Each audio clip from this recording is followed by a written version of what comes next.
ఇదే విధంగా ఒకసారి బృందావనానికి సంబంధించి బృందావనం వచ్చేటప్పటికి దానికి ఉన్న తలమానికి ఏంటంటే వెస్ట్ బైపాస్ యాక్సెస్లో మంది ఉంది. మనం కనెక్టివిటీ వెస్ట్ బైపాస్ హైవే నుంచి రావచ్చు. అలాగే మనం పాతపాడు ఊర్లో కూడా కన్వెన్షన్ ఒకటి ఉంది, దాని పక్క నుంచి వెళ్ళొచ్చు.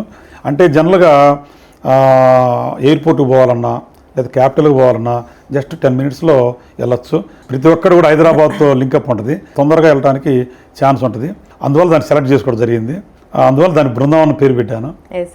సో ఒకసారి ఎమ్యూనిటీస్ గురించి మాట్లాడుకుందాము. మన బృందావనంలో ఉన్న ఎమ్యూనిటీస్ అన్నీ కూడా వాళ్ళకి కల్పించబోతున్న ఫెసిలిటీస్ కూడా ఒకసారి వాటి గురించి చెప్పండి. బృందావనంలో క్లబ్ హౌస్ అనేది కొద్దిగా ప్రీమియంగా ఉంటుంది.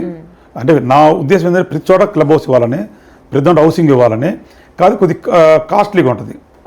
సపోర్ట్ చేయాలి, ఎకనామిక్ సపోర్ట్ చేయాలి. అందువల్ల నేను దాన్ని కొద్దిగా కాస్ట్లీగానే చేయడం జరుగుతుంది. అట్లాగే వాటర్ ట్యాంక్ ఉంటుంది, స్పెషల్గా డిజైన్ చేశాను. వాటర్ ట్యాంక్ కూడా, పార్కులు కూడా చాలా ఇన్నోవేటివ్ చేశాను. దాన్ని కూడా స్కిల్స్ పర్సన్ తోటి నేను చేయడం జరుగుతుంది. అందువల్ల ఎక్కడా కూడా నేను డీవియేట్ కావట్లేదు వర్క్ విషయంలో. దట్టు నాకు ప్యాషను, అంటే చెయ్యాలి నేను అనేది స్పెషల్గా ప్రో కదా, నేను అడ్వాన్స్. మిగతా వాళ్ళకి నేను కొత్తదనం ఇనుతును చూపెట్టాలి, ఇంకొద్దిగా అడ్వాన్స్ వెళ్ళాలి. ఎట్లా వెళ్ళాలి మరి క్యాపిటల్ ఏరియాలో అనేది నాకు చాలా మనసులో రగులుతూ ఉంటుంది. విజువలైజేషన్ ఎక్కువ ఉంది నాకు, దాని ప్రకారం ముందుకు వెళ్తాను.